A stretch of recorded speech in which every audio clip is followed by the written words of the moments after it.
이럴 줄 알았다고. 내가 네.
어서 와.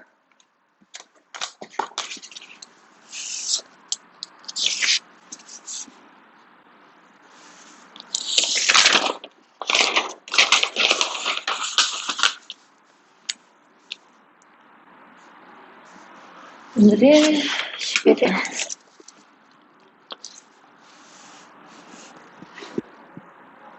수인이, 소연이, 수빈이.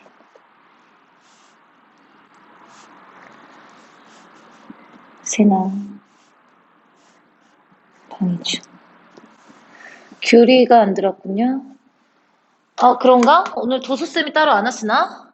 잠깐만요. 초대해야 될 것 같아. 선생님이 이거 끝나고 할게요. 우선은 이건 알려줘야지. 컨트롤 C. 중.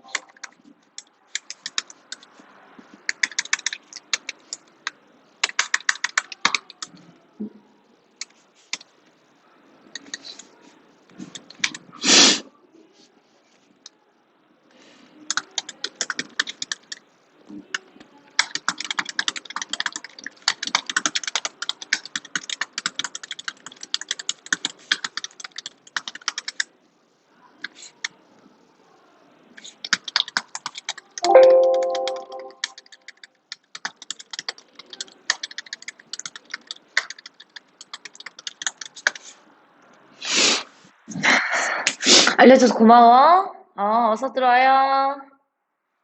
희주 없고.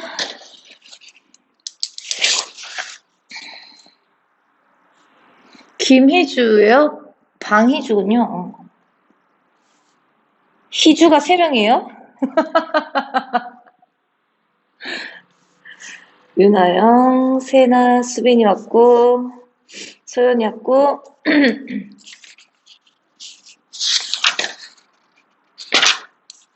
수인이 왔고. 지금 귤이랑 귤이 어서와.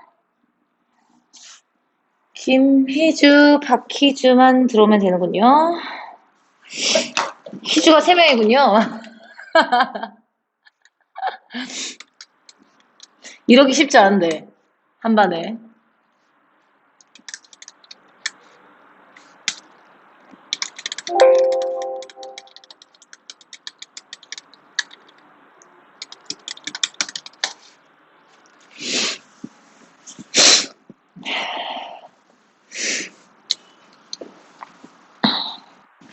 좀 몇 개 좀 물어보자, 여러분. 70쪽 71페이지, 70이랑 71페이지에 있는 읽기 과정과 태도는 선생님이 수업을 하셨나요?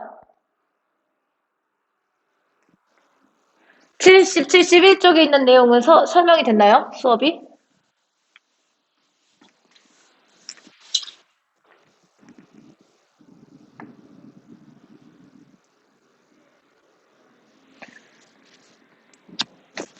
(70, 71쪽이요) 돼 있나요? 안 돼 있어요. 자, 그러면 우리 오늘 70이랑 71쪽 먼저 진행을 한번 해보도록 합시다. 여기서 읽기의 과정과 태도가 나타나요. 먼저 읽기의 과정부터 보자. 아, 읽으면 읽었지 무슨 읽기 과정이 필요하냐라고 생각하는 사람도 있을 거예요, 여러분. 맞아요. 지금 우리가 여기서 읽기 과정 배우는 것 자체가 좀 웃기는 이야기이긴 한데 그래도 어떻게 교과서인데 외워야지, 배워야지. 그죠? 한 문제 정도 나올 거예요, 여러분. 읽기라고 하면 읽기 전에 하는 거랑 읽는 중에 하는 거, 읽은 후에 하는 거 이렇게 세 가지 과정이 있어요.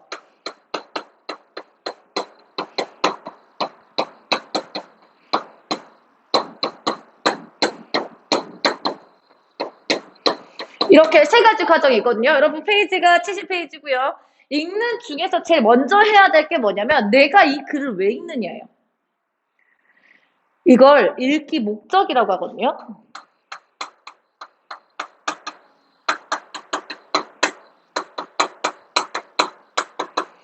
이게 왜 중요하냐면 여러분들이 읽는 목적이 감동을 받으려고 하는 건지 정보를 얻으려고 하는 건지에 따라서 읽는 방법이 달라져요. 그래서 그냥 감동만 받을 것 같으면 그냥 읽으면 돼요. 쭉 읽기만 하면 되는데 뭐 정보를 얻기 위해서 한다 아니면 어떤 것에 대해서 내가 논리적으로 주장을 하고 싶은데 그것에 대한 뭐 근거를 찾기 위해서 한다라는 것에 대해서 목적에 따라서 엄청나게 달라진다라고 생각을 하시면 되겠어서 먼저 읽기는 목적, 독서 목적을 확인해야 되고요. 두 번째 보시면 여러분 배경 지식 활성화가 나타나요.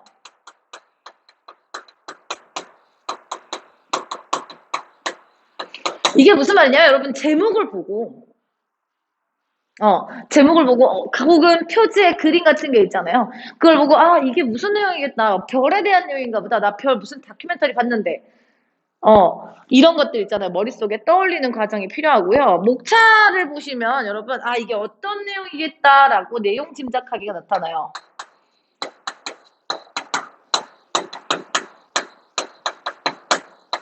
그래 이게 별이 어떻게 생겼는지에 대해서 이야기를 하는 거겠구나 같은 것들이고요. 그러면 쭉 훑어봐야 돼요.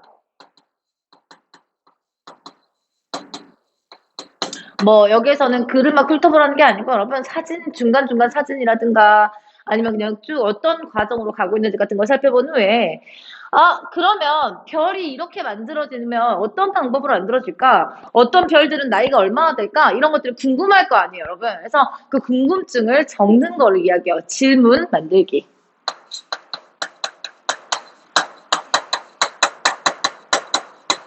의 과정을 거쳐야 돼요. 먼저 해야 될 거. 글을 읽기 전에 먼저 해야 될 걸 이야기를 하고 있고요. 읽기 중 활동은 여러분 말이 너무 어려울 수 있잖아요. 말 너무 어려우니까 이 말은 이런 뜻이구나라고 네 말로 바꿔보는 게 중요해요. 내 말로 바꿔봐. 그래야 이해가 잘 되거든요. 그래서 자신의 말로 바꿔보기.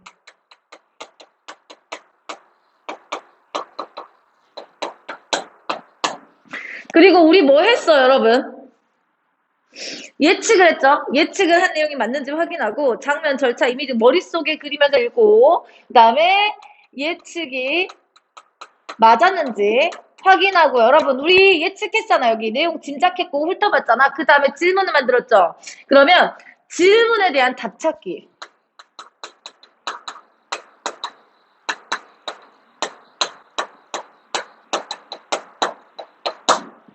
나타나야 되겠죠. 그 다음에 이게 도대체 무슨 얘기를 하고 있는지 중심 내용을 파악하고요.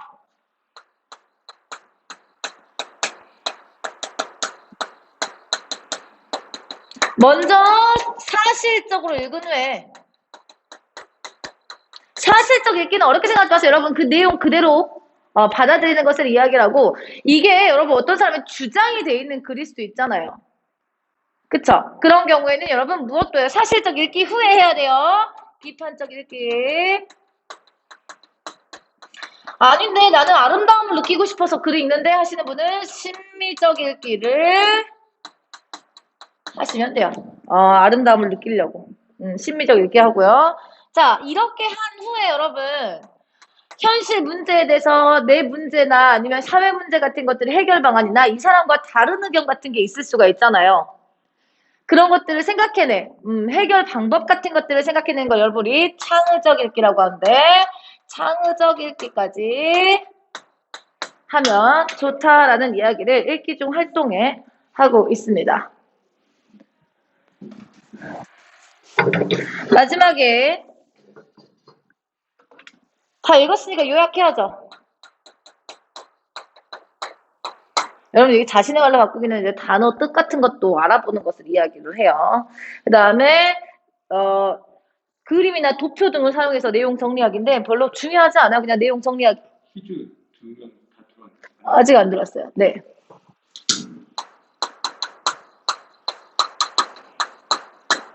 내용 정리 필요하고요, 여러분. 이 사람이 왜 이런 글을 썼을까? 의도. 그리고 이 사람이 얘기하고 싶어 한 것은 글 읽고 나서, 이거 되게, 여러분 이거 되게 헷갈려 하거든요. 주제 파악하기를 글 읽는 중에 해야 되는 줄 알고 생각하는 사람들이 있는데, 글 읽는 중에 하는 게 아니에요. 주제 파악하는 건. 글을 읽고 나서 또, 그래. 끝까지 읽고 나서 이 사람이 도대체 하고 싶은 말이 무엇이었구나. 라는 걸 나중에 파악하는 거예요. 그래서 의도나 주제 파악하는 거 읽은 후에 해요. 그 다음에 읽은 내용의 활용 또는 실천 방안 생각하기.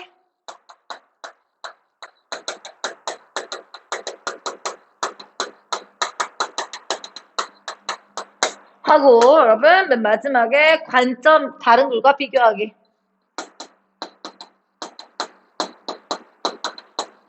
이거를 여러분 상호 텍스트적 맥락이라 해요. 상호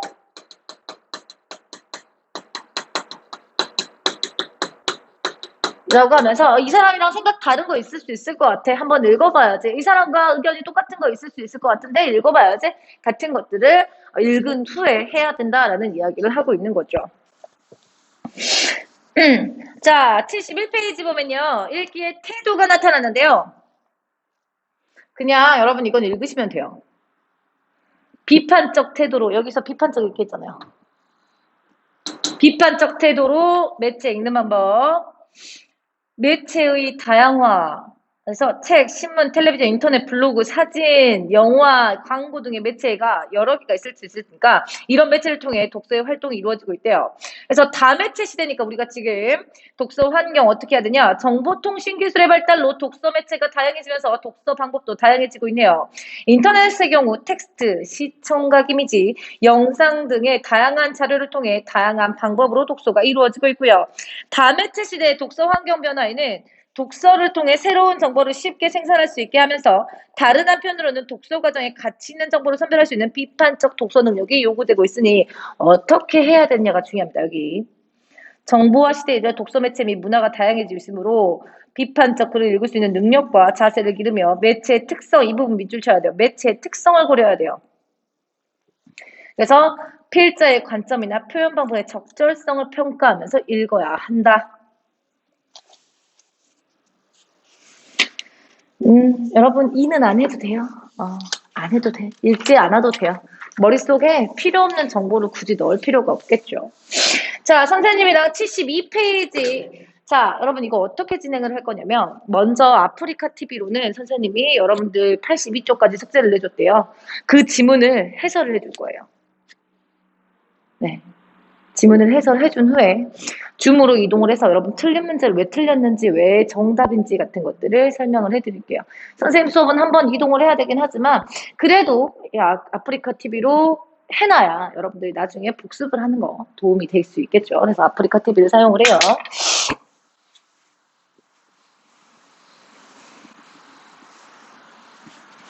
자, 72페이지 교과서 미리 보기 1번이고요.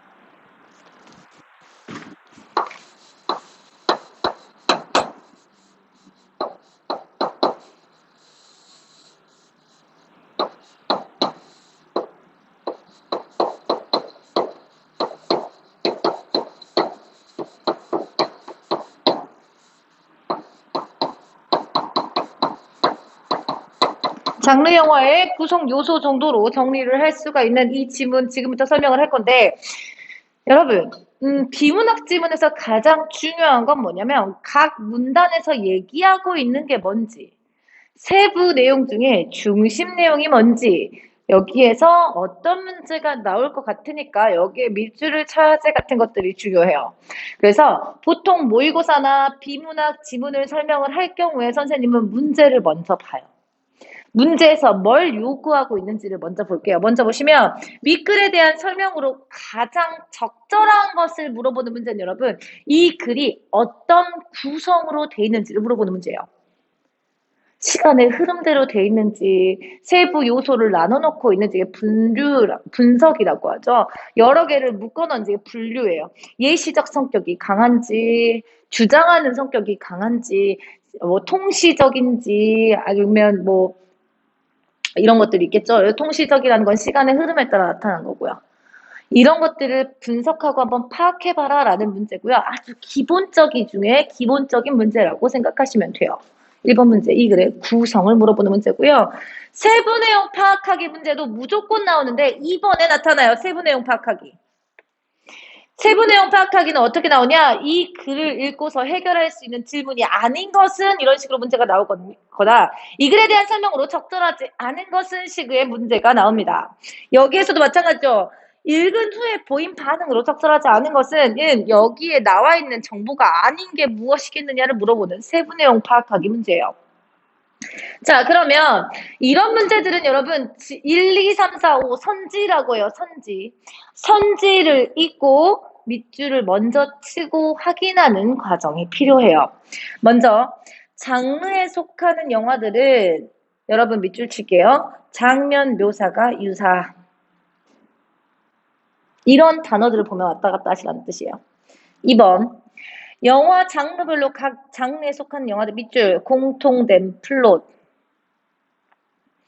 3번 장르에 공식을 지닌 영화의 경우 공식에 밑줄 치고요. 사건 추이 예측 밑줄 쳤어요. 사건 추이 예측에 밑줄을 칠 겁니다.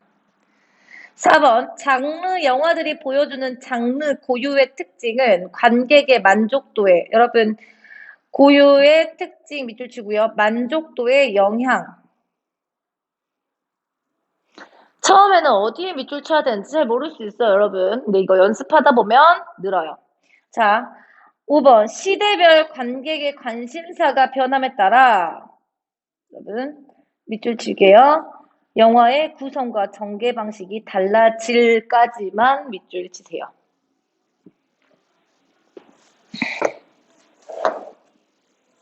3번은 다 읽고 나서 적용하는 문제고요, 여러분. 한번 읽어보도록 하겠습니다. 액션 블록버스터, SF 액션의 새로운 세계 창조, 유쾌한 코미디 같은 영화 광고가 카피 보여주듯이 영화는 여러분 이거 예시예요. 액션 블록버스터, 유쾌한 코미디. 이거 여기까지 예시예요, 예시. 영화는 대개 특정 장르임을 내세워서 홍보가 이루어집니다. 이것은 우리가 흔히 장르에 의존해 관람한 영화를 선택하기 때문인데 장르 영화를 보는 것은 새로운 경험이라보다는 익숙한 경험입니다. 그래서 장르에 속하는 영화들의 공통된 공식, 관습, 도상 등을 가지고 있대요. 공통적인. 그러면 1문단 어떻게 정리를 할 수가 있겠느냐?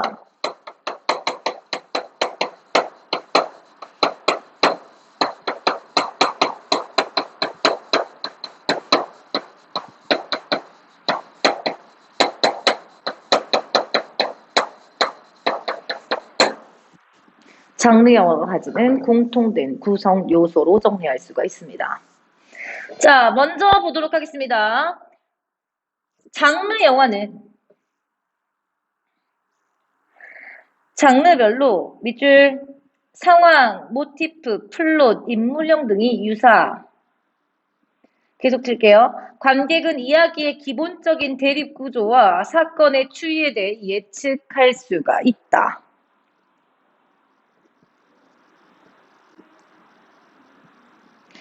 2번에 여러분 2번 동그라미 칠 수 있고요. 3번도 동그라미를 칠 수가 있습니다.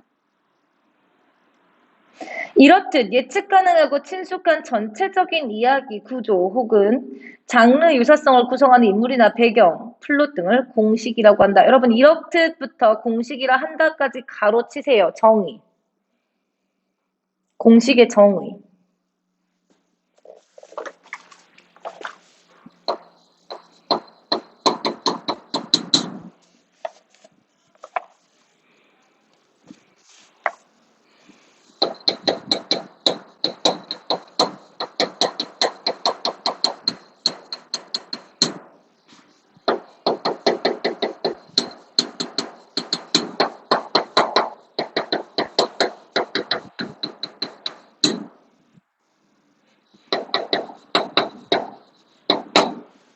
공식은 장르의 유사성을 구성하는 인물, 배경, 플롯을 이야기를 한대요. 자, 그러면 공식은 예측 가능한 결과를 가져다주는 일련의 반복되는 내러티브로 각 영화들이 공유하고 있는 기본적인 틀이라고 할 수 있습니다.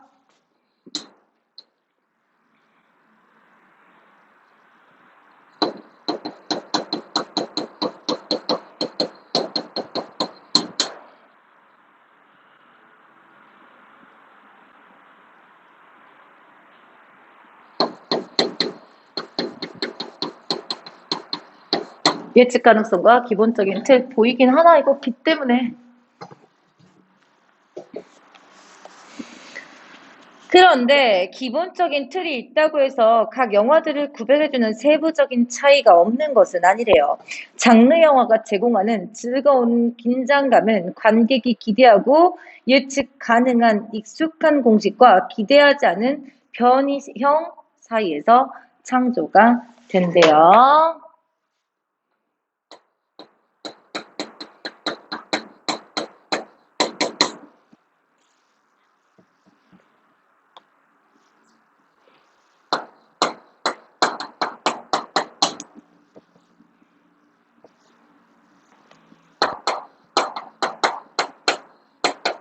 이해되시죠, 여러분?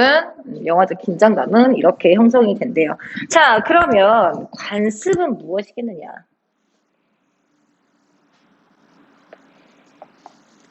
관습은 장르 영화를 작고 독립적인 행위 단위로 말하는 것으로 플롯 안에서 반복되는 에피소드를 이야기한대요.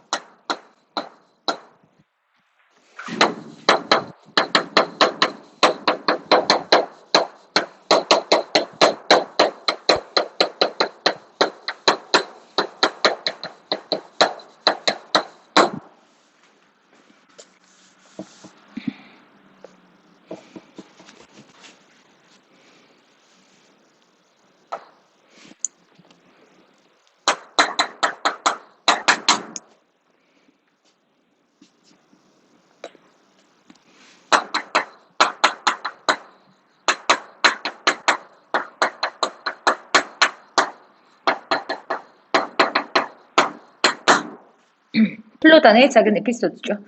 자, 액션 여기 정의입니다. 관습은부터 에피소드를 일컫는다까지 가로치고 여러분 정의. 액션 장르에서 대로변의 자동차 추격전 묶으세요. 액션 장르에서부터 묶으세요. 가로로 묶어요. 웨스턴 장르에서 주인공이 약당의 결투, 갱스터 장르에서 경찰이나 동료 총에 맞아 구석에 쓰러져 죽는 주인공이 처참한 말로 등을 예로 들 수 있다까지 가로 닫고 예시 설명 방법입니다. 이처럼 관습에 해당하는 행위들은 여러 영화에 걸쳐 때로는 세부 묘사면에서도 세부 묘사 면에서도 상당한 유사성을 보이며 되풀이 된다. 2번에 1번 동그라미 칠 수가 있겠네요. 관습은 인물들의 행동 양식만이 아니라 카메라 촬영과 편집 스타일도 적용됩니다. 물론 다소의 변주가 가능하지만 변주의 범위는 기본적인 관습을 알아볼 수 있을 정도로 제한이 된대요. 자, 보겠습니다. 세부 묘사.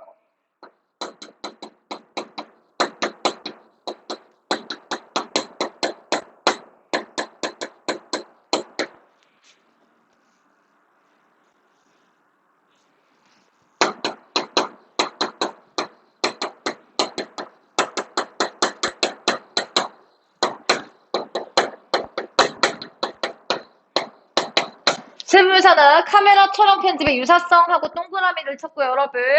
그 중요한 건 이거죠. 변주가 가능하나. 하나, 어디에, 여러분? 관습을 알아볼 수 있을 정도로 제한됩니다.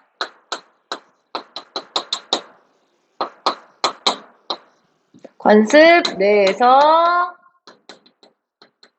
제한이 된다라고 생각을 하시면 될 것 같아요. 여러분 여기까지 관습했어요. 세부 내용 요소를 이제 분석해가지고 설명을 해놓고 있죠. 도상은 특정 장르를 장르답게 만드는 세부 요소로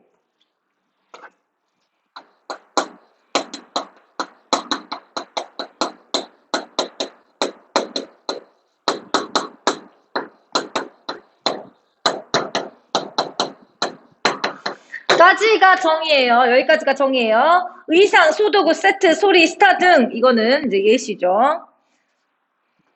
의상, 소도구, 세트, 소리.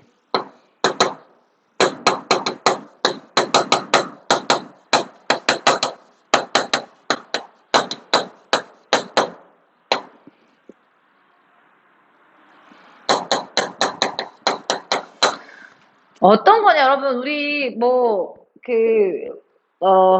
잘생김의 대표다. 아니면 스릴러 영화를 할 때, 이 사람은 스릴러 영화에 꼭 나오지 하는 사람들 있잖아요. 그리고 스릴러 영화에서는 되게 긴박한 음악 같은 것들이 나타나야 되고, 소도구도 여러분 많이 나타나잖아요. 유사한 것들이. 거울이 깨진다거나, 새가 와가지고 부딪힌다거나 여러분 알고 있을 거예요. 그런 것들 우리는 도상이라고 이야기를 한대요. 장르의 도상이 되기 위해서는 장르에 속하는 영화들의 반복으로 사용될 관객에게 인지돼야 합니다.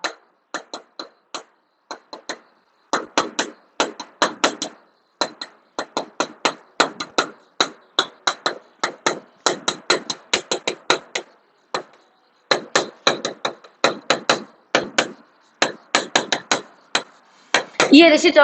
관객에게 인지돼야 되고요. 예를 들면 가로치세요. 갱스터 장르의 경우 트렌치코트, 맥고보자, 자동 소총, 자동차, 급정거 소리 등이 도상이 될 수 있다. 가로 닫아요. 예시.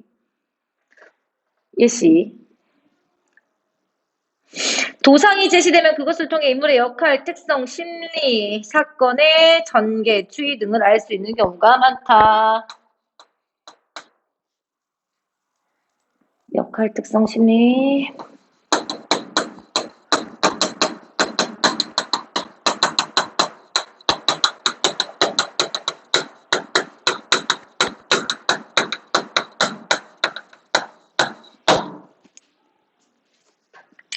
단추를, 여러분 밑줄 가로치세요. 가로. 단추를 채우지 않는 헐렁한 옷차림이나 작은 곤충 같은 도상으로 질서에 얽매이지 않는 서부 영화 연구의 자유로움, 은밀한 민첩박 등을 나타낼 수 있고, 스타도 대표적인 도상, 낼수 있다까지 가로 닫고 예시. 스타도 대표적인 도상이 될 수 있습니다. 로맨틱 코미디 장르에 자주 출연하는 배우가 그 장르의 도상으로 기능하는 것이 그의 이다. 또 가로치고 예시입니다. 예시 많이 나오죠. 장르를 구별하게 해주는 장르.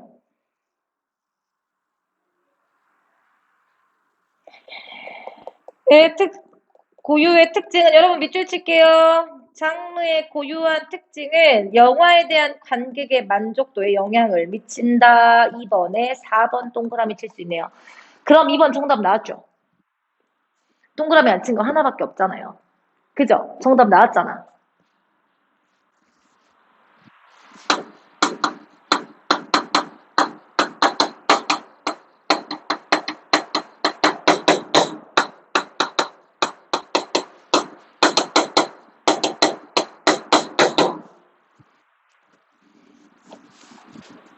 관객들의 관심사에 따라 밑줄 장르 영화가 사라지기도 한다. 가령 예시 가로 뮤지컬 영화는 과거와 달리 근대에는 많이 만들어지지 않. 요즘에 다시 만들어지는 추세죠, 여러분. 라라랜드라든가 아니면 뮤지컬 영화가 대표적인 게 뭐가 있지? 물랑루즈? 여러분들 너무 옛날 거네요. 이것은 관객이 뮤지컬 장르 영화가 지니고 있는 공식, 관습, 도상 등에 익숙하지 않거나 그것이 종시대의 감각에 맞지 않다고 느끼기 때문이다까지 가로 닫고요. 예시입니다. 무엇에 대한 예시예요? 관계의 관심사에 따라서 영어가 사라지기도 하는 예시입니다. 이러한 사실은 공식, 관습, 도상의 요소들을 중심으로 장르 영화 흥망성쇠를 이해하면 관객들의 밑줄 장르 영화의 흥망성쇠를 이해하면 관객들의 사회적 문화적 관심을 알 수 있음을 나타낸다. 2번의 정답 5번이죠. 사라지기도 한다 했으니까 여러분 2번의 정답은 5번. 1번 나옵니다. 여러분 예시 정답. 1번 나오죠.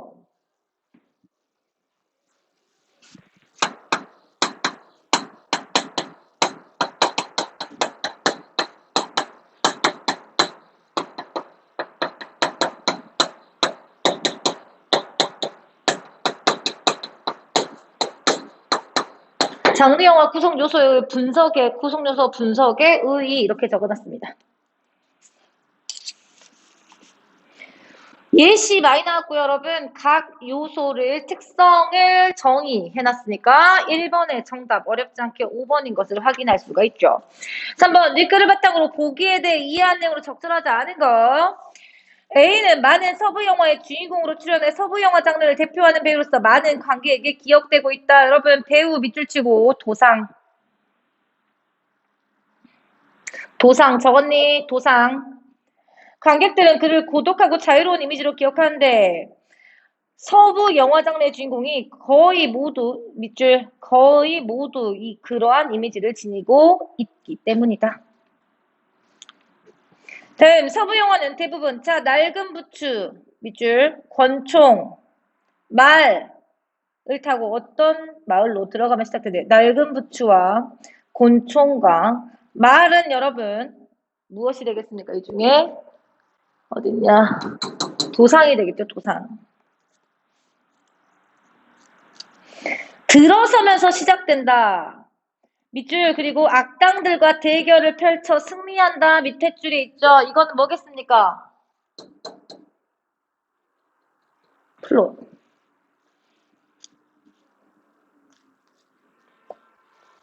공식이 됩니다. 공식. 공식입니다.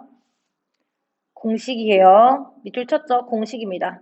많은 서부 영화에서 주인공들이 1대1로 악당과 체율되기로 악당을 쓰러뜨린 다음 주인공은 다시 말 타고 어디론가 떠난다. 여기도 공식인데요. 이때 카메라는 밑줄 먼 그래서 넓게 담은 롱숏 밑줄 칠 거예요, 여러분. 카메라 어딨습니까? 촬영, 편집, 관습이죠. 밑줄 치고 관습이라고 적어주세요. 그러면 3번의 정답 나올 겁니다. 정답 나오죠? 3번의 정답 5번입니다. 롱숏은 관습인데 여기에 공식이라고 써있으니까 틀렸죠. 자, 어떻습니까, 여러분? 비문학 별거 아니죠? 물론 이것보다 훨씬 더 어렵게 나오긴 합니다, 모의고사는.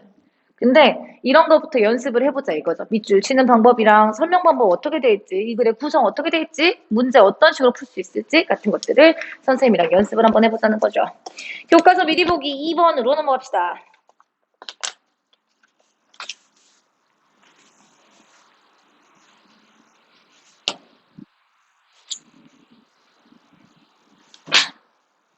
아이고 어리야. 74페이지.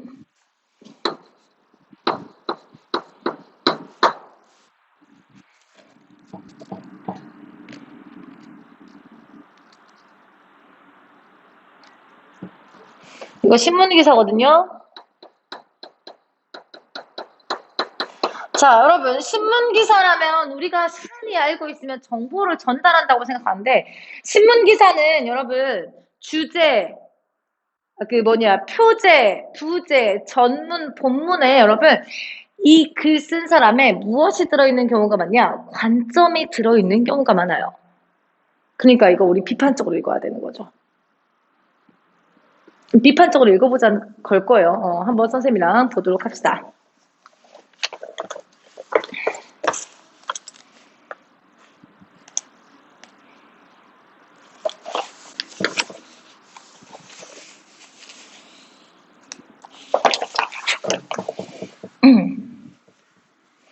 저성장 늪 벗어나려면 급속한 고령화 속도부터 늦추어야. 여러분 제목부터에 뭐가 있어요? 이 사람의 관점이 드러나 있잖아요. 관점이 드러나 있죠? 여러분 3번 보시면요. 보기를 고려해서 기억을 바꿨을 때 가장 적절한 거 물어보고 있죠. 신문기사를 볼 때 표절을 보고 전체 내용을 짐작하는 경우가 많은데 신문기사의 표제가 기사의 핵심 내용을 제대로 나타나지 못하는 경우가 있대요. 그렇기 때문에 신문기사의 표제를 무비해적으로 수용하는 것은 적절하지 않대. 이 기사문의 표제인 저성장 늪에 벗어나면 급속한 고령화 속도부터 늦추어야 는 글의 핵심 내용을 제대로 나타나지 못하고 있으니까 이 글의 핵심 내용을 물어보는 문제네요. 비판적으로 한번 읽어보자. 이 글의 핵심 내용이 무엇이겠느냐를 물어보는 문제잖아. 지금 이거 선생님 눈이 안 보여가지고 안경 쓰면 못생겨지는데. 선생님 인상 쓴 게 아니라 여러분 안 보여서 인상이 찌푸러지는 거야. 아 보인다 이제. 이제 보여.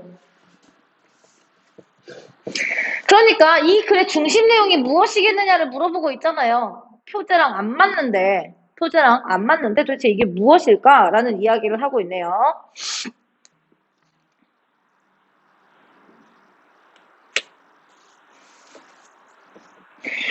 일문단 보도록 하겠습니다. 인구 고령화가 경제 도약의 걸림돌이 될 수 있다는 우려가 커지고 있다. 지금 현상에 대해서 이야기를 합니다. 현상.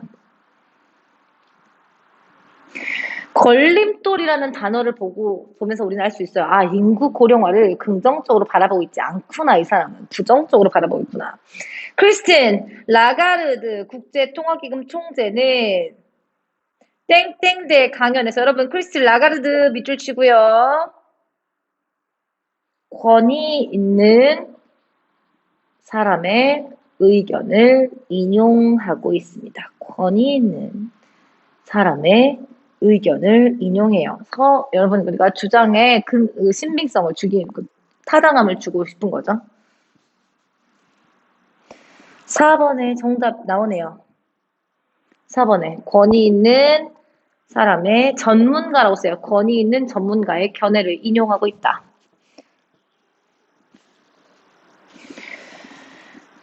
고령화 문제를 해결하지 못하면 우리나라의 경제 성장률은 2025년 2%까지 떨어질 수 있다라고 경고를 했습니다. 인용했어요.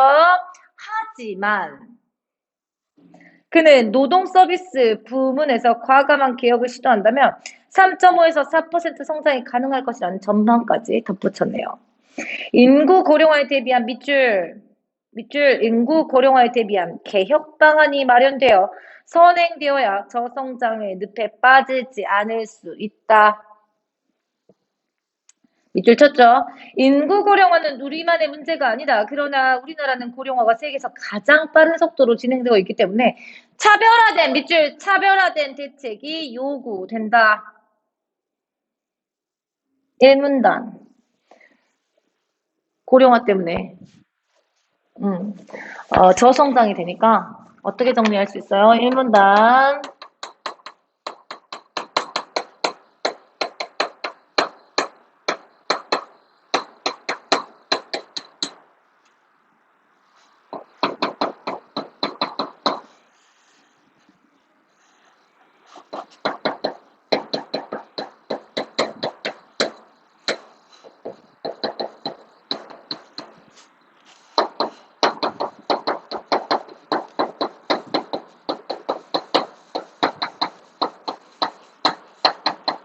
설명하고 있죠. 고령화로 인한 경제 저성장에 대한 대책 마련의 필요성에 대해서 이야기를 해놓고 있습니다. 자, 그러면 통계청의 인구 전망을 토대로 분석한 연구 결과, 여러분 통계청의 통계 자료를 사용하면서 신뢰성을 확보하고 있습니다. 밑줄 칠게요. 통계청 인구 전망, 구체적인 통계 자료, 신뢰성이 올라가죠.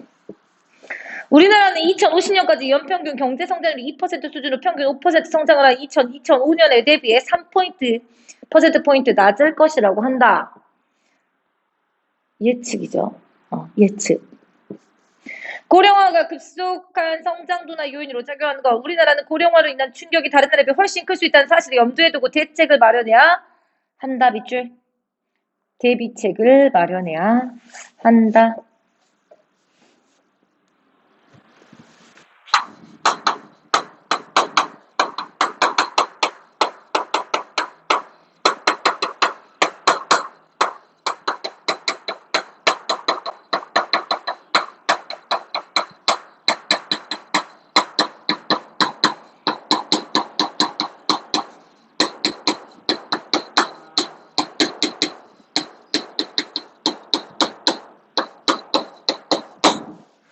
고령화 속도와 경제 성장률의 관계에 대한 통계 자료를 제시해주고 있고요. 나 글씨 왜 이러니?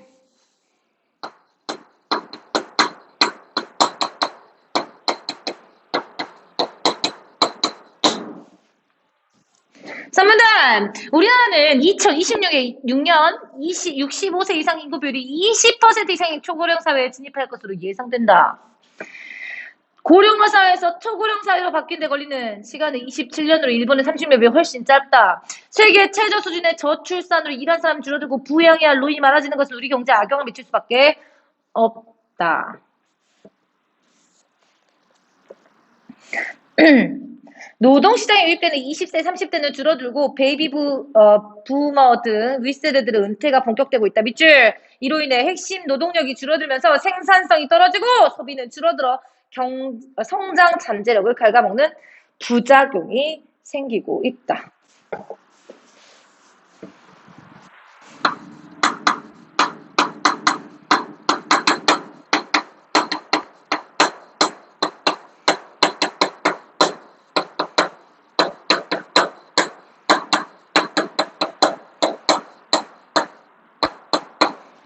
급속한 고령화로 인한 부작용 어떤 거? 노동력이 줄어드는 거죠. 노동력 부족 문제.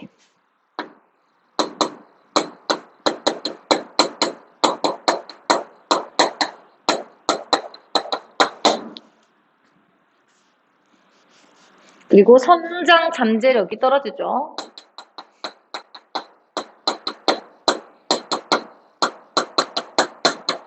구체적인 수치를 계속해서 들어주고 있고요, 여러분.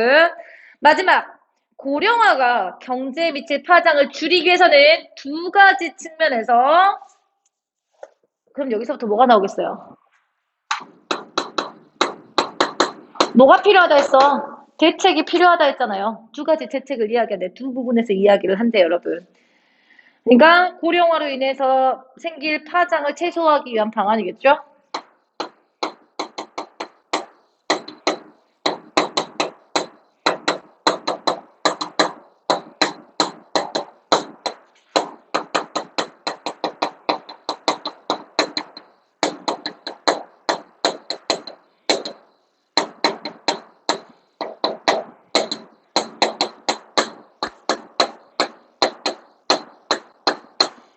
에 대해서 이야기하는데 여러분 두 개 이야기해, 두 개. 먼저 첫째, 정부가 나서서 노동력을 확보하기 위한 정책을 실시해야 한다. 밑줄 치세요. 노동력 확보를 위한 정책 실시.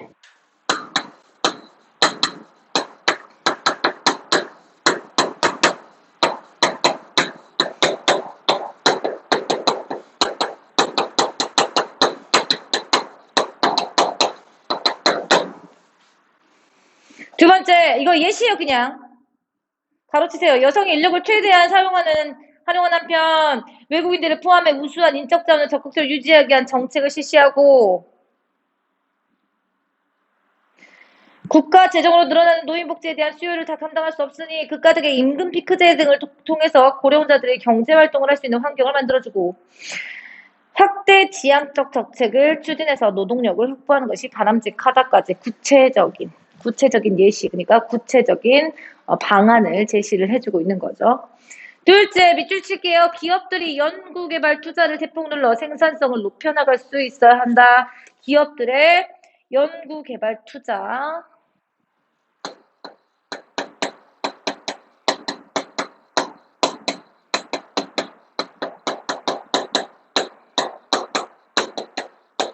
를 높이자라는 이야기를 해주고 있어요. 그래서 생산성을 높여나가는 거.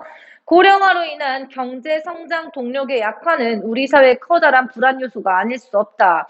미래의 안정적인 사회 발전을 도모하기 위해서는 고령화가 경제에 미치는 부작용을 최소화하기 위한 방안이 시급히, 여러분 밑줄 치세요. 시급히 마련되어야 실행되어야 할 것이다. 이 사람의 주장이에요. 뭐 주장하고 있는 거죠. 이해되시나요, 여러분? 이거 주장하고 있는 거예요. 자, 여러분. 1번, 2번, 3번 해결될 거예요. 아까 4번은 해결했죠. 틀리셨던 분들도 여러분 선생님 수업에는 채점을 해오셔야 숙제가 완벽하게 된 거예요. 저는 여러분들 믿어요. 그래서 선생님은 채점까지 해와야 된다고 생각해요. 그래야 선생님한테 수업을 듣고 여러분들이 스스로 고칠 수 있거든요. 이거 스스로 고칠 수 있을 거예요. 선생님한테 이렇게 설명을 들어가지고. 틀린 문제 이따 줌으로 설명을 해드릴게요. 이해되시죠? 자, 3으로 넘어갑시다.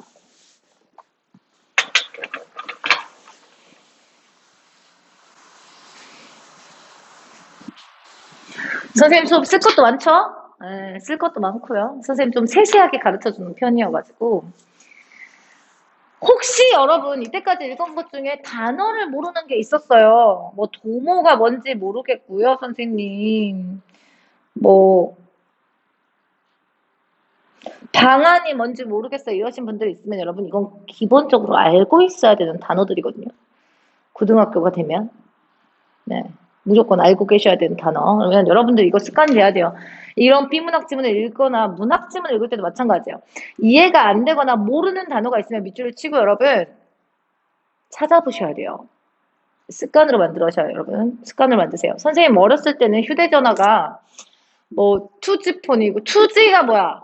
36화음 막 이런 휴대폰이었고 전화랑 문자만 되는 거 있잖아요. 그런 거라 가지고 선생님은 사전을 따로 가지고 다녔지만 여러분들은 그럴 필요가 없죠. 문명을 사용하세요. 문명을 사용하셔요, 여러분. 그럴 필요가 없잖아요. 자, 76페이지 교과서 미리 보기 3. 자, 이때까지 안 쓰신 분들은 안 돼, 여러분. 선생님이 이렇게 정리를 해주는 거는 각 문단별로 밑에다가 적어주세요. 라는 의미고요. 요약 정리가 되는 것 같은 경우는 요약 정리까지 적어주셔야 돼요. 도움이 될 거예요. 아, 이게 이런 구성이고 이걸 이렇게 분석할 수 있구나라는 게 여러분들 머릿속에 들어갈 거예요. 처음에는 모를 수 있어요. 하다 보면 글만 봐도 이렇게 매번 어떻게 쓰니? 모의고사 할 때 절대 이렇게 못 써요. 밑줄만 치는 거죠. 모의고사 볼 때는. 그냥 이런 글은 이렇게 분석할 수 있구나. 이런 글의 중심 내용은 이렇게 끌어낼 수 있구나라는 걸 스스로 깨우치라는 뜻이에요. 쓰다 보면 느껴져요. 믿으세요. 선생님 믿으세요. 선생님 고3만 몇 년 했으니까 믿으세요. 선생님이 과외 동안이라 그렇게 안 보일 수도 있겠지만 선생님 고3만 고등학생만 11년째 가르치고 있어서 여러분 저를 믿으십시오. 믿으세요.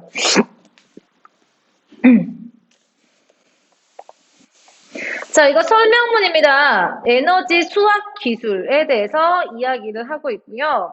에너지 수학 기술을 이제 소개하는 글이다.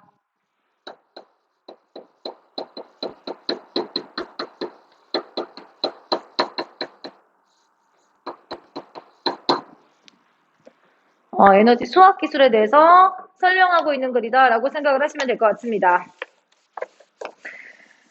여러분, 문제는 아까 선생님 처음에 설명을 했잖아요, 여러분. 1 할 때 설명을 했어요. 그런 식으로 문제를 푸시면 된다라고 말씀을 드린 거고요. 똑같잖아요. 윗글에 1번 윗글에서 언급하지 않은 것은 여기에 나와 있는 거 아닌 거 찾으면 돼요. 2번도 마찬가지예요. 당연히 밑줄을 치고 지문을 읽어야 되겠죠. 읽으면서 OX를 하는 연습을 하셔야 됩니다. 3번은 기억, 니은, 디귿이니까 이거 세부 내용 파악하기 문제. 1, 2, 3번이 전부 다 세부 내용 파악하기 문제예요. 자, 4번은 선생님이랑 같이 볼 건데 4번에서 뭐라 했냐? 읽기 전에 질문을 만든 거야. 이것도 세부 내용 파악하기. 여러분 1, 2, 3, 4가 전부 다 세부 내용 파악하기 문제예요.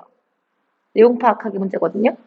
자, 4번에 뭐라 했냐면 윗글을 읽으면서 답을 구했대요. 세부 내용 파악하기죠. 자, 건전지를 사용하지 않는 무선 초인종 활용이 늘어나고 있어. 무선 초인종 송신기는 누르면 발생되는 압력으로 초인종 내의 자석과 코일 위치가 바뀌고요.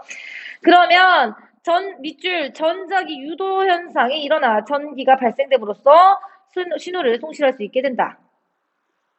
별도의 전지 없이 반영구적으로 사용하는 것이 가능하대. 자, 그러면 이거 앞전 효과 방식인지 정전 효과 방식인지 전자기 효과 방식인지만 확인하시면 돼요. 1문단 우리 주변에는 무심코 흘려버리는 진동에너지, 열에너지, 빛에너지 등이 많다. 이러한 에너지를 놓치지 않고 다양한 장치를 이용해서 밑줄 다양한 장치를 이용해서 전기 에너지로 바꾸는 기술이 에너지 수학 기술 정의. 에너지 수학 기술의 정의.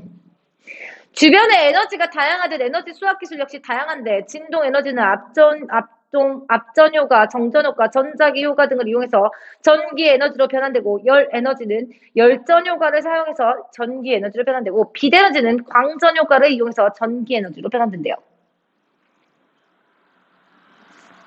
이 중 현재 가장 널리 사용되고 있는 기술은 진동 에너지, 에너지를 전기 에너지로 변환하는 것이래요.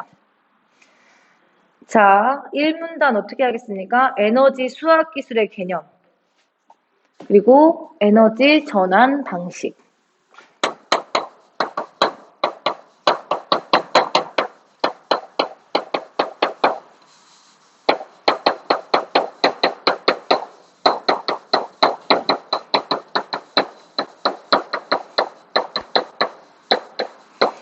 에너지 수학 기술의 개념과 여러분, 에너지로 변환하는 방식.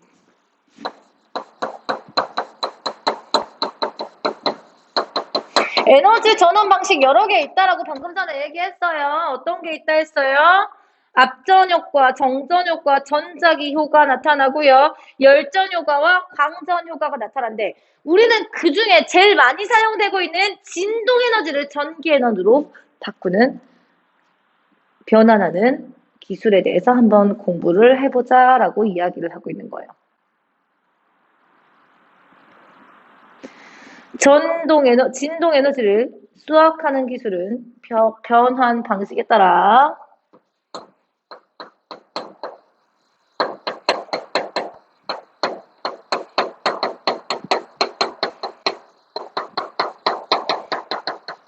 여러분 방식에 따라 나눠놨다 했으니까 이거는 분류, 다른 말로는 구분이라고 합니다. 이 글의 설명 방법. 분류 혹은 구분이라고요. 같은 말이에요. 변환 방식에 따라 기준이 변환 방식이에요. 원래대로면 여기에다 이렇게 해야 되는데 원래대로면 여러분 이렇게 해가지고 선생님이 3개로 나눠야 돼요. 근데 지금 보시다시피 실판이 작죠? 보시다시피 그래서 선생님 밑으로 내리는 거예요. 여러분들은 옆으로 하는 게 중요해요. 좋아요. 더. 선생님 이게 좀 작아서 이렇게 합니다. 첫 번째, 압전 효과 방식, 정전 효과 방식, 전자기 효과 방식. 처음부터 압전 나오겠죠.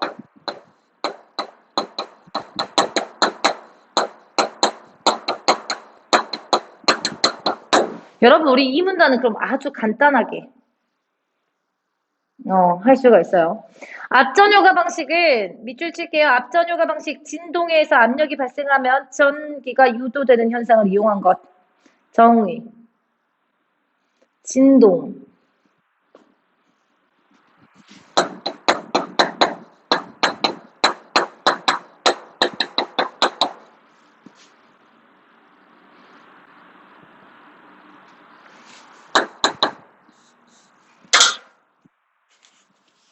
에이, 칸이 너무 좁아.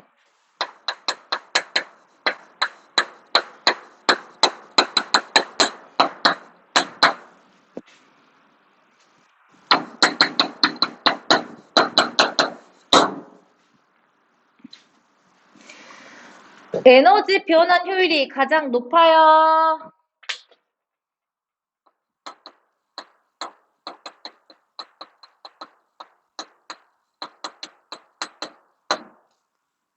그 다음 초소형 장치부터 대형장치 응용 범위도 넓습니다.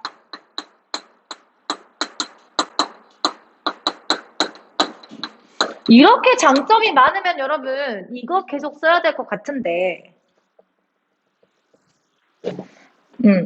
현재 세라믹이나 전기 활성 고분자 압전 재료로 사용하는 기술이 개발되어 사용하고 있대요. 정전 효과 방식은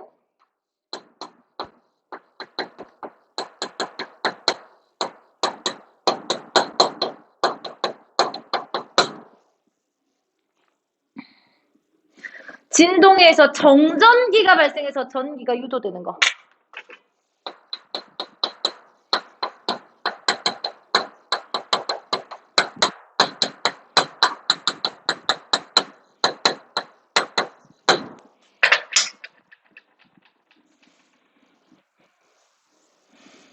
에너지 변환율은 앞전 방식이 낮지만 초소형화에 유리한 장점이 있습니다. 효율은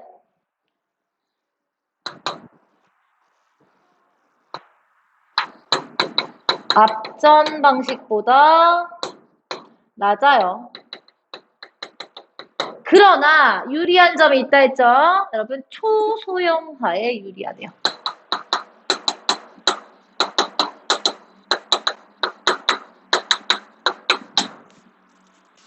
마지막으로 전자기 효과 방식.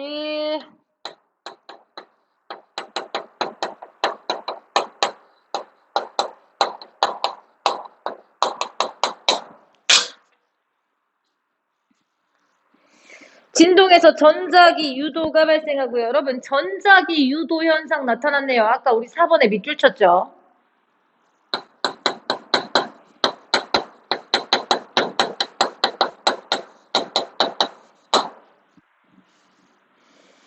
발생하고요. 전기가 유도되는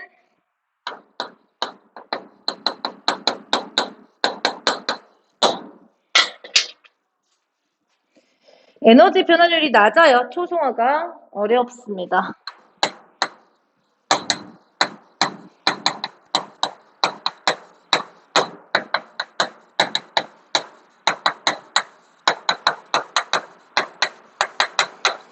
자, 이 문단 어떻게 정리를 할 수가 있겠어요? 에너지 수학 기술의 종류, 진동 에너지 가지고요. 진동 에너지 수학 기술의 종류와 특성.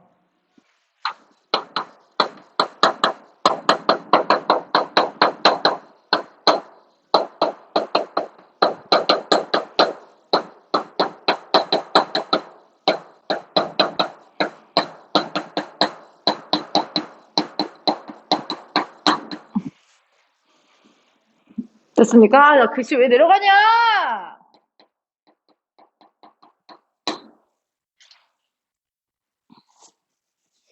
자, 진동에너지 수학기술은 사용자가 컴퓨터 네트워크를 의식하지 않고 시간과 장소에 상관없이 자유롭게 네트워크에 접속할 수 있는 유비쿼터스 환경처럼 여러 장치들이 무선으로 연결되어야 하는 경우에 많이 사용되고 있습니다.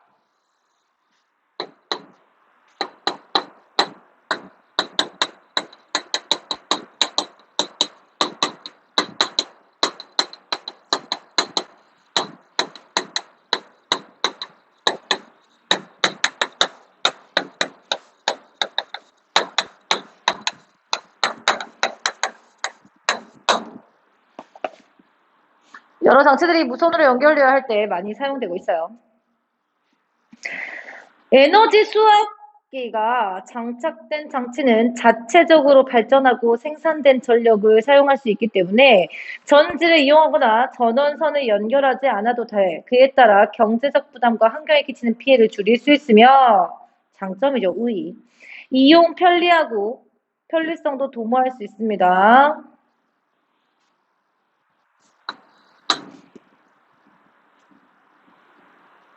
자체적으로 발전 생산된 전력.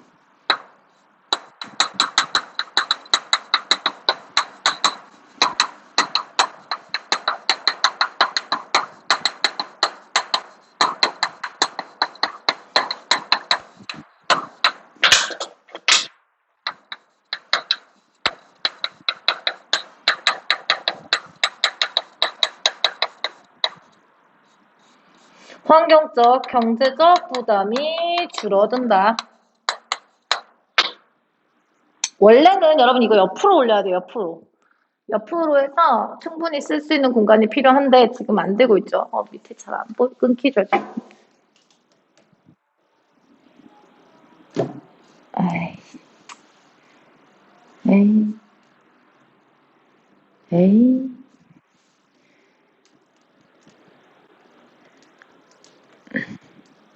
에이.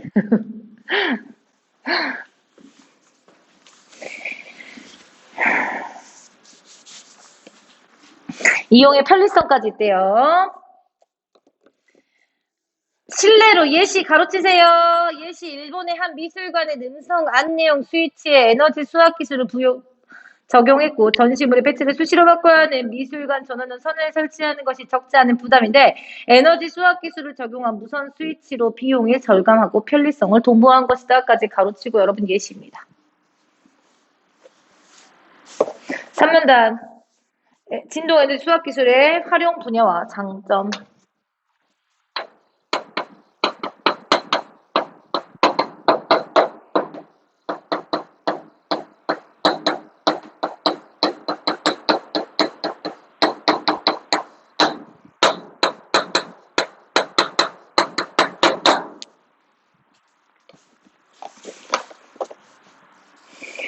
여러분 근데 이렇게 좋은 거 좋기만 하면 다 이거 써야 되는데 다 이거 안 쓰는 이유가 있겠죠.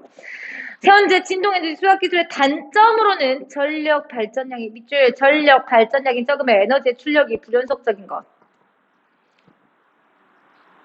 최근에 전원 회로의 성능이 급속히 성장되고 고효율 저전력 직접 회로가 개발되어 저전력으로 구동이 가능한 장치들의 실용화에 따라 전력 발전량이 적은 문제는 극복이 되고는 있습니다. 그러나 에너지 출력이 불연속적인 것은 아직도 해결해야 할 문제다. 남은 문제가 있어요.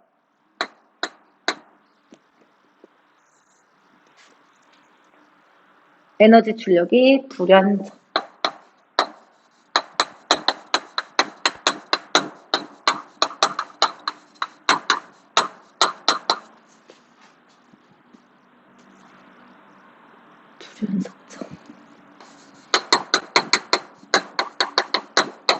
남아있는 과제다.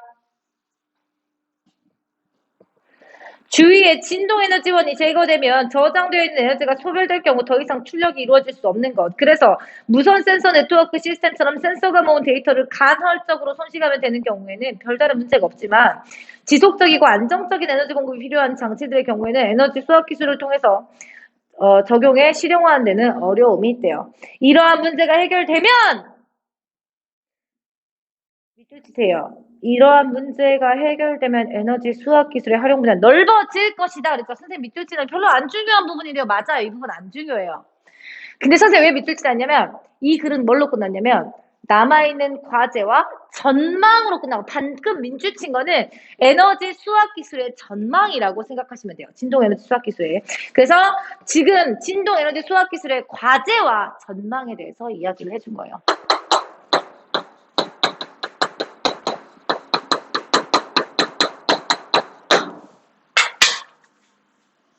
이 글의 구성 어느 정도 알겠나요? 아, 이거 이렇게 구성이 되어 있구나. 라는 게 머릿속에 들어와야 됩니다. 머릿속에 들어와야 돼요. 아, 이거 속고 끝! 아니고요. 아, 이거 이런 식으로 읽으면서 구성을 파악할 수 있겠구나. 라는 것을 여러분 머릿속에 들어오셔야 돼요. 왔다마? 잉? 수업이 지금 40분밖에 안 남은 거 실화인가요? 지문 2개 더 해야 되는데. 틀린 문제도 설명해야 되는데. 78페이지 여러분 이거는 그냥 밑줄만 칠 거예요. 수능에 실제 나왔던 문제거든요. 그래서 이건 어떻게 문제를 푸는지 선생님이랑 같이 한번 바라보도록 하겠습니다. 윗글의 총체주의에 대한 비판, 이거 비판적 읽기 해보라는 뜻이죠. 비판으로 가장 적절한 것을 물어봅니다. 총체주의에 대한 비판이에요. 앞으로 총체주의 네모 칠 거예요. 네모. 총체주의 네모 칠 거예요. 밑줄 잘 치고 가도록 하겠습니다. 이거 이렇게 정리할 의미가 없어요. 예측은 가설, 기존의 지식들, 여러 조건 등을 모두 합해야만 논리적으로 도출된다. 그러므로 예측이 거짓으로 밝혀지면 정확히 무엇 때문에 예측에 실패한 것인지 알 수 없죠. 이로부터 콰이는 개별적인 가설뿐만 아니라 밑줄 기존의 지식들과 여러 조건 등을 모두 포함하는 전체 지식이 경험을 통한 시험의 대상이 된다는 총체주의를 지시했다. 총체주의의 정의입니다. 누가 했냐? 콰인이 했습니다. 왜 이렇게 했냐? 예측이 거짓이면 무엇 때문에 예측에 실패한 것인지 알 수 없기 때문이에요.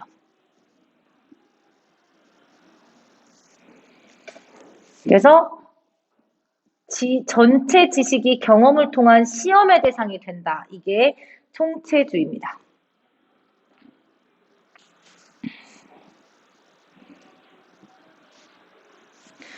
논리 실증주의자와 포퍼는 여러분 총체주의에 네모 쳤죠? 네모 치고요. 논리 실증주의자랑 포퍼에는 세모 칠게요. 이렇게 실제로 문제를 푸셔야 된다는 뜻입니다. 수학적 지식이나 논리학 지식처럼 경험과 무관하게 참으로 판별될 수 있는 분석명제와 과학적 지식처럼 경험을 통해 참으로 판별되는 종합명제는 서로 다른 종류다. 밑줄 쳐주세요. 논리 실증주의자와 포퍼는 지식의 종류를, 명제 종류를 나눠놨어요. 명제 종류는 분석명제, 지식과 경험이랑 상관없이 참인지 꺼진지를 밝혀지는 경우랑, 그 다음에 이 종합명제는 과학적 지식처럼 경험을 통해서만 참으로 판단이 되는 것을 이야기를 합니다. 이 명제를 두 가지로 나눠놨습니다, 여러분. 아까 얘기했죠? 분류예요, 분류. 구분입니다. 명제를 구분해 놓고 있어요. 그러나 콰이는 밑줄 총체주의 네모 정당하기 위해서는 이 구분을 부정하는 논증, 밑줄 이 구분을 부정했습니다.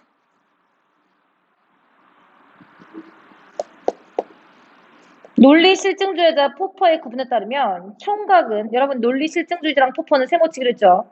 총각은 총각이다와 같이 동어반복 명제와 총각은 미혼의 성인 남성이다처럼 동어반복 명제로 환원할 수 있습니다.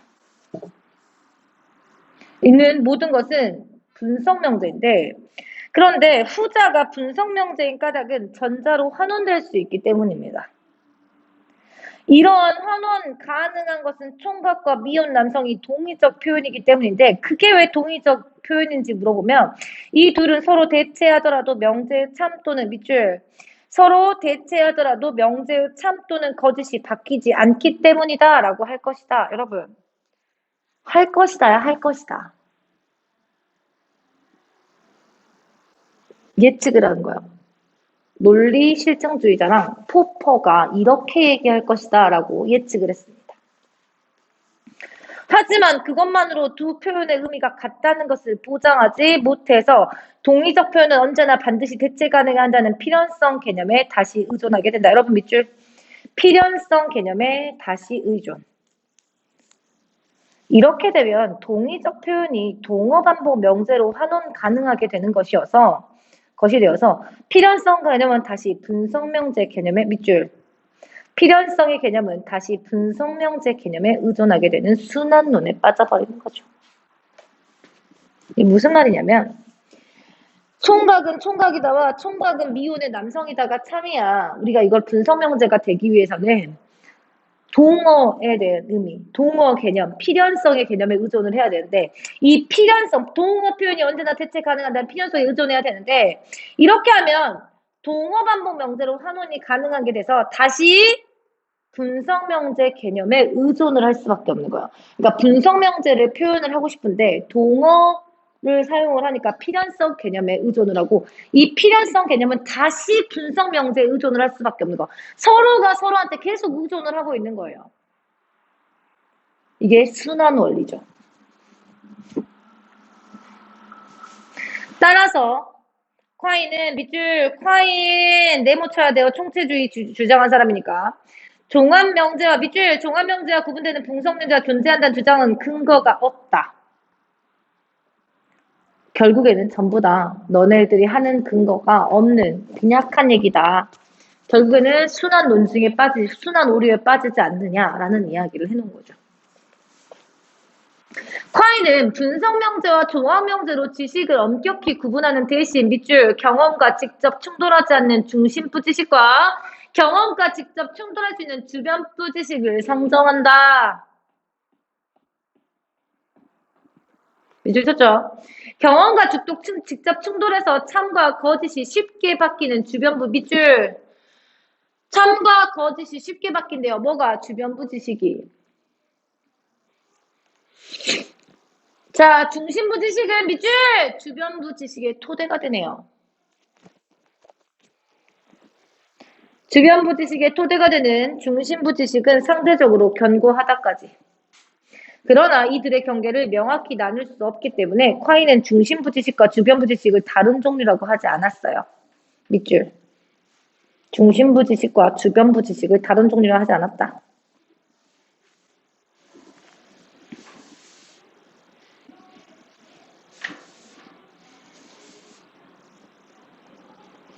수학적 지식이나 논리학 지식은 중심부 지식의 한가운데 있어서 경험에서 가장 멀리 떨어져 있지만 그렇다고 경험과 무관한 것은 아니라는 것. 그런데 주변부 지식이 경험과 충돌해서 거짓으로 밝혀지면 전체 지식이 어느 부분을 소중해야 할지 고민하게 됩니다. 주변부 지식을 수정하면 전체 지식의 변화가 크지 않지만 중심부 지식을 수정하면 관련된 다른 지식이 많기 때문에 전체 지식도 크게 변하게 되죠. 그래서 대부분 경우에는 주변부 지식을 수정하는 쪽을 선택하겠지만 실용적 필요 때문에 중심부 지식을 수정하는 경우도 있습니다. 그래서 콰이는 밑줄 중심부 지식과 주변부 지식이 원칙적으로 모두 수정의 대상이 될 수 있고 지식의 변화도 더 이상 개별적 지식이 단순히 누적되는 과정이 아니다.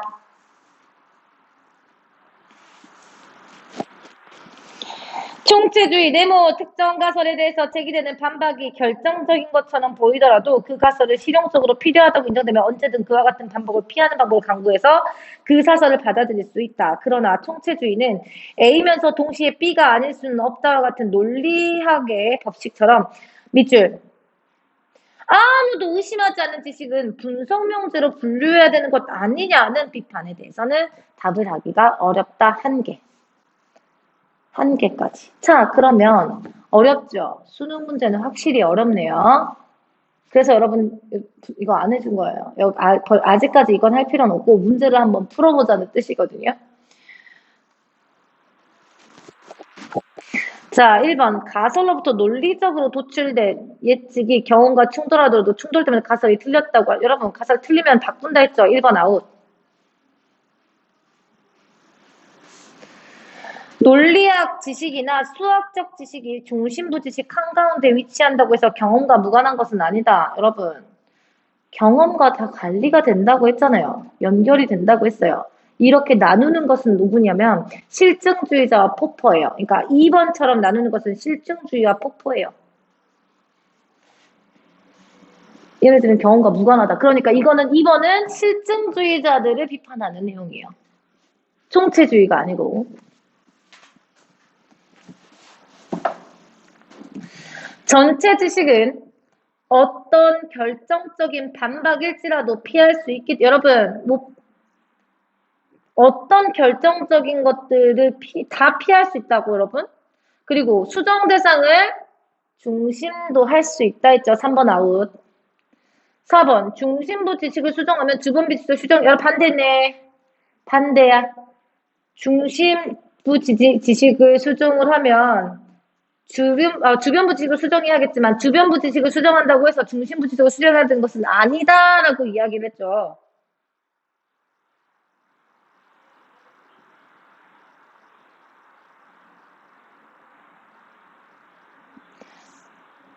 주변부 지식을 이건 비판 아니죠. 이건 비판이 아니에요. 이건 맞는 말이긴 한데 비판을 하는 내용은 아니잖아요. 그냥 설명만 해놓은 거지. 중심부 지식과 주변부 지식 간의 경계가 불분명하다 하더라도 중심부 지식 중에는 주변부 지식과 종류가 다른 지식이 존재할 수도 있지 않느냐. 무슨 말이에요? 분석명제로 분류할 수 있는 지식이 있지 않느냐 이 말이에요. 이해되십니까? 꼭 주변부 지식과 연결되어 있는 거 아니고 그냥 맨 마지막 문단에서 했잖아요. 분석명제로 분류해야 되는 것 아니냐라는 비판이 있을 수 있다니까요. 배터리가. 지금 선생님 멀티탭이 없어가지고. 배터리가. 못 버틸 것 같은데. 누가 내 멀티탭 가져갔냐. 누가 가져갔냐. 내 멀티탭.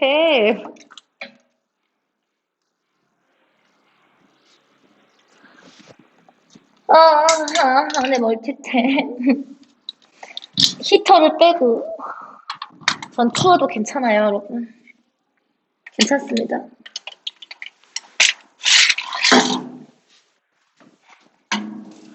제 멀티탭을 누가 가져갔어요. 그래서 지금 제 멀티탭이 없는 것 관계로 휴대폰으로 좀 촬영을 하고 있는데. 그래서 정답은 5번이 되겠습니다.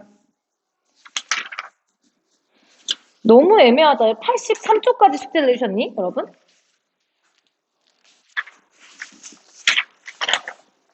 왜 여기까지 숙제를 내주셨을까? 83초까지.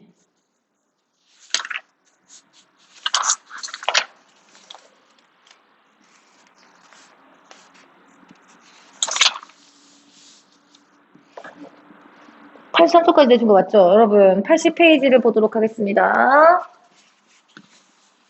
쓸 시간이 없으니까 빨리 읽고만 넘어가도록 하겠습니다. 사실적 읽기와 추론적 읽기, 비판적 읽기 같은 것들에 대한 설명을 해왔습니다. 읽기의 방법. 좋습니다. 읽기의 방법이에요. 여러분 진짜 되게 애매하게 있었어요.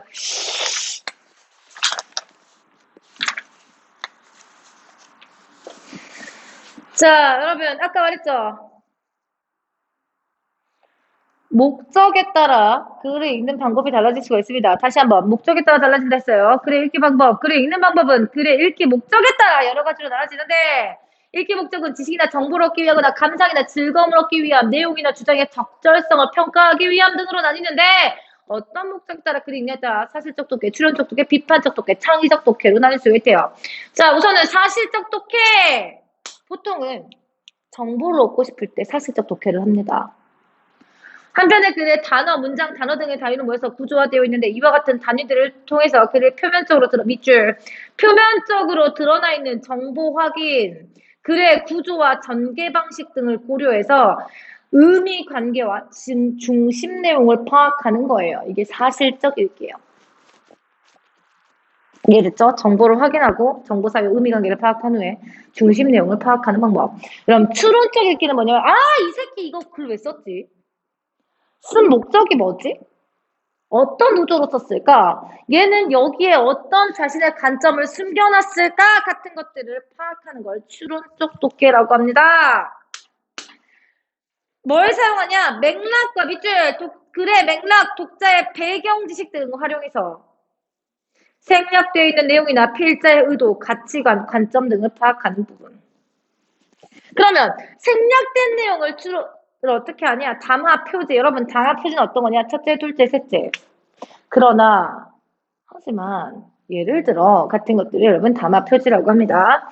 문맥 등의 단서와 독자의 배경 지식, 경험 등을 적극적으로 활용해 생략된 내용을 추론하거나 필자의 의도나 가치관, 관점을 어떻게 파악하냐? 표면에 들어있는 정보를 단서로 이면 반대쪽에 들어있는 숨겨져 있는 글의 의도나 필자의 가치관, 관점 등을 추론할 수 있다. 비판적 독해. 지금 여러분 지금 수업이 끝날 때까지 20분 정도 남은 거죠. 20분. 네. 틀린 문제 설명해야 되는데. 선생님 좀 비문학 할 때 쓰는 게 많아가지고. 내용의 타당성, 내용의 공정성, 자료의 적절성 등을 기준으로 합니다. 그래서 의견이 타당하고 균형 있는지를 판단하면서 읽는 방법이고요. 타당한다는 거 여러분 합리적인 근거 있는지, 공정하다는 건 한쪽으로 치우쳐지지 않는지, 자료가 적절하다는 것을 주장에 따른 그 근거가 주장에 적절한지, 일정한 필요 이상으로 많거나 적지는 않은지 같은 것들을 판단하는 것이 자료의 적절성입니다. 창의적 독해는 아까 말했잖아요, 여러분. 해결할 수 있는 방법이나 어떤 보완할 수 있는 방법을 스스로 생각하는 것을 이야기를 하는데 자신이나 화자가 안고 있는 사회가 안고 있는 문제들에 대한 해결의 실마리를 얻고 필자의 관점이나 생각에 대해서 다양한 대안을 마련하는 읽기입니다. 그래서 글의 화제, 주제, 관점 등에 대해서 자신의 생각을 논리적으로 재구성하고 그래서 자신과 사회의 문제를 해결하는 방법을 모색하자 자신의 생각이나 경험을 접목해서 필자의 생각을 보완하거나 대체할 수 있는 방안을 생각하면서 읽어보자. 자, 그러면 글을 읽을 때 점검 및 조정을 어떻게 해야 되는지가 나타납니다.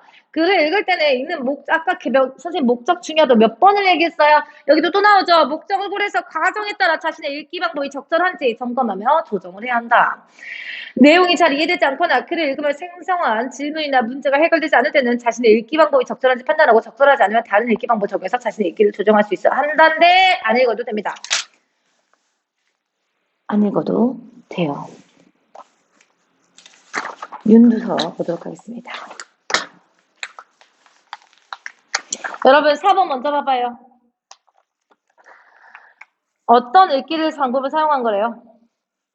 필자는 어떤 자료를 바탕으로 표구사항이 구겨진 작품을 펴고 때를 빼는 과정에서 표면의 문제를 유탄적으로 지운 것을 생각한 것일까? 무엇을 했죠, 여러분? 비판적으로 독해를 했죠. 이 근거 타당한가? 됐습니까? 자료의, 그러니까 근거, 내용의 타당성을 고려하는 비판적 독해가 되겠습니다. 이 사람 근거 타당한가? 이런 표현이죠. 어떤 근거로 이렇게 얘기한 거야? 라고 물어본 거잖아요. 말한 거잖아. 그러니까 글의 내용의 타당성을 고려한 비판적 읽기를 하고 있는 겁니다. 4번의 정답 선생님 말씀드렸네요. 보겠습니다.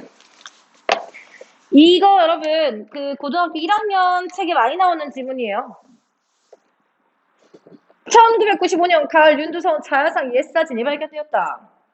그것은 1937년 조선사 편수회에서 편집하고 조선 총독부가 발행한 조선 사료 사료 진속이라는 책의 3집 속에 들어있었는데 옛 사진 속 윤두서의 모습은 지금과 크게 달랐대요. 가로칠 거예요. 그의 몸 부분이 선명하게 그려져 있던 것인데 그 결과 현 상태에서 몸이 없이 얼굴만 떠있는 충격적이라고 부를 만큼 지나치게 강렬한 날카로웠던 자아상 속 윤두서가 빛줄! 원래는 훨씬 어지러 보이는 얼굴에 침착하고 단아한 분위기를 띄었다는 사실을 알게 되었다. 가로 닫고 여러분. 사진을 보고 새롭게 알게 된 점이죠. 그러니까 현존하는 것은 여러분 이 부분이 없어요. 그림 보시면 알겠지만 83쪽에 있는 그림 보면 되겠지만 여러분 이 부분이 없어. 얼굴만 떠 있어. 그래서 되게 충격적으로 느껴질 수 있거든요. 근데 옛 그림을 찍어놓은 사진 있잖아요. 일제강점기 때. 원본을 찍어놓은 사진에는 여기 남아있었던 거예요. 그래서 지금보다 훨씬 더 부드러운 인상이었다. 그러니까 1문단은 어떻게 정리할 수, 안 적어도 돼요. 1문단은 어떻게 정리할 수 있냐면 현재의 남아있는 자화상과 다른 윤두서의 그 사진을 발견을 한 거다 정도까지로 정리를 할 수가 있어요. 안 적어도 됩니다. 윤두서는 옛 사진 속에서 도포를 입고 있었는데 단정하게 여민 옷깃과 정돈된 옷주름 써는 완만한 굴곡을 갖는 고르고 깊은 선으로 이어졌고요. 넓은 깃이 깨끗한 동정을 달았으므로 딱딱한 동정과 부드러운 천사에 살짝 줄이 잡혔다. 그 동정의 깃에 턱이 진 이중 구조는 인물을 포근하게 감싸 안은 듯이 얼굴을 받쳐주고 의인법이네요. 있었다. 그리고 화면 아래 좌우 구석에는 주인공의 편안한 자세로 앉아있을 때 생기는 자잘한 주름으로 마무리되었고 그러나 가장 두드러진 차이점은 앞면에서 배어나는 인자함, 너무도 따뜻해 보이는 감성적인 얼굴과 총명하게 이룰 데 없는 눈빛이 거기 있었다. 이 문단 묘사. 자, 여러분 사진 속 자화상의 윤두서의 모습을 묘사하고 있습니다. 묘사, 설명 방법 중에 묘사, 눈에 보이듯이 설명하는 것을 이야기를 하죠. 원래 있었던 윤두서 자화상 사진 속의 상반신 윤곽이 어떻게 점속같이 없어졌을까? 물어보고 지가 대답하죠. 무슨 법이야? 문답법. 물어보고 지가 대답하잖아요. 문답법. 비밀은 몸이 유탄으로 그려진 데 있었대요. 유탄은 요즘 스케치 연필에 해당하는 것으로 버드나무 가지로 만든 가는 수치인데 화면에 달라붙는 점착력이 약해서 쉽게 지워진대요. 그래서 소묘하다 수정의 편리함으로 통상 밑그림 잡을 때 사용하는데 자화상의 경우 주요 부분인 얼굴부터 먹선으로 장착시키고 몸은 유탄으로만 형태를 잡는 과정에서 그 몸이 미처 먹선을 올리지 않은 상태, 즉 미완의 상태로 전해오다가 언젠가 그 부분이 지워져 버린 것. 아마도 미숙한 표구상이 구겨진 작품 펴고 때를 빼는 과정에서 표면에 심하게 문질러 유탄 자국을 아예 지워버린 것 같다. 자세히 보면 옛 사진의 장에선 이거 근거죠. 표면이 심하게 두드러져 보이는 종이의 바탕에 꺾인 자국이 부드럽게 누겨져 있기 때문에 이걸 근거로 들어준 겁니다. 그렇게 문지르는 동안 원작품이 가졌던 풍부한 질감, 즉 특히 앞면에 부드러운 질감이 희생되고 뼈대가 되는 선적인 요소만 남게 된 것이다. 3문단 여러분. 지금과 다른 이유, 지금 달라진 이유, 다른 그림이 된 이유에 대해서 설명을 해놓고 있는 겁니다. 지금껏 초상화의 최고의 걸작이며 파격적인 구도를 가진 완성작이라 생각되어 온 자화상은 미완성 작품이 이미 확인되었다. 그래서 기가 없었던 것이다. 또 완벽하게 마무리된 수염에 반해서 눈동자색이 너무 진하고 생경해 보이는 것도 그 때문이었습니다. 하지만 미완성작임에 들어갔다 해서 실망할 필요는 없다. 작품의 예술성도 미완성을 절대 말할 수 없다. 자화상은 완벽하다. 여러분 가로치실게요. 미켈란젤로는 일찍이 노예상을 조각하며 다 쪼아내지 못한 대리석 조각을 남겼고 이 미완성작 오히려 드물게 보이는 걸작으로 평가된다. 다듬어지지 않은 돌이라는 작품의 재질과 그로부터 영원히 깃든 형상을 이끌어내는 작가 의식 사이에 팽팽한 긴장감이 감돌고 있기 때문이다. 가로 닫고요. 다른 훌륭한 작품과 비교를 해놓고 있죠. 왜? 윤두서 작품을 예찬하고 있기 때문이에요. 작품성이 있다라고 얘기하고 싶기 때문이에요, 여러분.